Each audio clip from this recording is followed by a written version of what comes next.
Sulat ng isang ama sa kanyang anak na nais na niyang masilayan at makasama. Pag dumating ka, maghihintay sa'yo. Salubungin kong nakangiti pag naririnig na ang iyak mo. Punasan kong maigi. Pag dumating ka, siguradong buhay ko'y sisigla. Pag dumating ka, mapupuno na ng ligaya.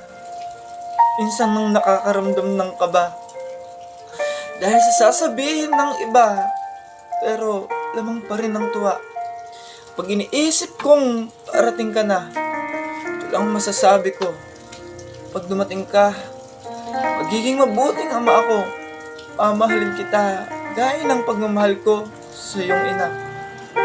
Anak, ikaw yung kahit kailan ay di ko pagsisisihan. Sisisihin man nila ako araw-araw sa mga kamalian. Lagi kitang ipaglalaban. Di ko kayo susukuan.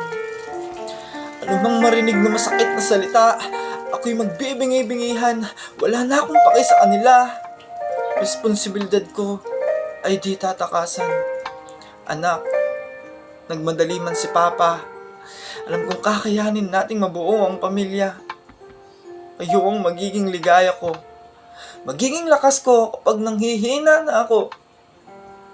Pamahalin ko kayo ng iyong ina hanggang sa dulo ng aking hininga. Kaya kapag dumating ka, sobrang galak ang mararamdaman ni Papa. Pangakong papalakihin kang mabuting bata. Pupunuin ka ng mga tamang salita. Anak, kapag dumating ka, ikaw na ang pinakamagandang biyaya.